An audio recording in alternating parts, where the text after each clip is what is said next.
ანესტესია მოვიდით, ოღონდ ხელცარიელები. მობრძანდით გოგოებო, სამაგერო თქვენ და ქალია მომზადებული, სასუსნაოებით.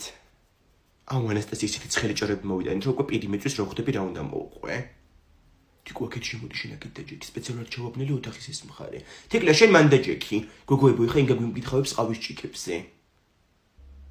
ხედავ ძალიან მაინტერესებს რაღაცეები და ვკითხავ რა. ხო, მაგას ვამბობ. ინგა გეხოცები ყავაზე გვიმკითხავე რა. რაიმე, ანასტასია ხო იცი რამდენი ხანი არ გამიკეთებია ეგეთი რაღაცა. თან არ მიყვარს ახლა ეს ხვის ცხოვრებაში. კაი ხო. აი ჩემი ჭიქით დაიწყეთ. აუ ავნერვიოლდი. რა იყო ხო არ გეშინია რამე საიდუმლო რო არ გამოგიჩდეს. აუ მე არაფრის არ მეშინია, რა შენი ნერვიული კლასო რო ამოდივა ჭიქაში. კუჭი რა ქონდა ერთი კვირა აშლილი. ფარდები იყო შემოფარებული. აი თეკლა შვილო დავინახე რიცხვი 46. ეგ ყოფილი შეყვარებულების ჯამური რაოდენობაა. ხო. ვაიმე, ვიღაცა გიყურებს შვილო ბუზთვალებით. არ არის შენი კეთილის მსურველი ეს.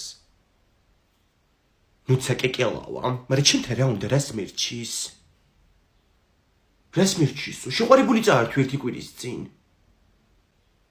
აუ ხო დამავიწყდა. აუ ტიპი რებზე იბოღმება, ინგა და ხო ხდებით უკვე რადონის გოგოცარი. ვაიმე მოიცადეთ. ბავშვის აკვანს ხედავ, კაცო, ნას ვაწერია. აი მარტივია, მე ხო ნაშვილები ვარ.